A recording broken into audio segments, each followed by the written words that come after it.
Mr. Mfuriri, the owner and instructor at Legend Driving School, died following a road traffic accident that reportedly occurred while he was conducting a driving lesson with Elena. So Zhurkunzi, Elena akakata, like he turned in front of an oncoming baki. Driver webaki akatozoisa mabreak, but it was too late. Ndobva angosvika achirowa kusaidhi kwanga kwagarwa naMr. Mfuriri kwacho ikoko. Ndofunga vazhinji tinoziva Legend Driving School through Comic Elder ndo vai-advertise zvisingatoiti, and Mr. Mfuriri has been in the business for more than 30 years. A lot of people vakatodriva kuma-30s, ndati kuma-30s, kuma-90s, vanototi driving instructor who was famous back then, and up to now vanhu vakawanda vaiziva Mr. Mfuriri from ma-90s. Imagine problem iripo ndeyekuti malearners hativaone muroad, tinotoita makwikwi navo zvekutodaro. Uchiona kuti munhu muri kunyatsoona here kuti it's visible kuti munhu uyu ndilena, nepamusoro pane pakatonzi lena, but manje vanhu tinenge tichitoita makwikwi. In fact, we do road rage navo, kutodaiso muroad unotosvika uchitoti hafutsekewe, uchinyatsoona kuti pane L sign ka, but unotukana nalena. Vanhu vari kutenga malicense vawandisa paroad, and havatomboone kuti kunonzi chii, highway code inoti chii nemalearners, hazvitombo, like it doesn't click mumind yevanhu. And maincidents akadai handisandambonzwa hangu kuti lena akamboita accident, handisati. This is my first time. Pamwe zvakamboitika ndisingaziva, I don't know, but this is my first time kunzwa neincident yakadai so. But vanhu hatitozive kutoti what are we supposed to do. Mukaona zvinoitika traffic muHarare CBD ka, kuti Harare CBD haichatodriviki, no matter une experience ye50 years chaiyo, it has become difficult for a person to drive mu CBD because of kuti hatiteedzere masigns.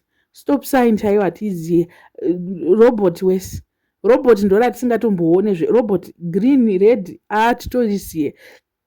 What more kuti tinozoziva zvimwe zvinhu here kana tisingazive robot? What about other signs? What about kurespectana chaiko hatitomboso respecta anyone? So it's so unfortunate that incident yacho has left a family without a father, and also patoita shirikadzi inenge yakatomirira kuti baba, but baba vaive vakatoita se hakusisina. I'm sure kuti driver wacho haafe akazoda kudriver pakadai so hausati watora license, but now watoita accident yatouraya munhu. Experience yacho inenge itori bad. Imagine even after accident utori a pro padriving, utori neexperience, unotomboita time usingatombode kudriver. I've got someone that I know akambo-involve, akamboita accident pakafiwa, haana kuzombobvira atora license ever in her life. Up to now, I think she's in her 40s or so. She has never taken a license. She doesn't want to drive.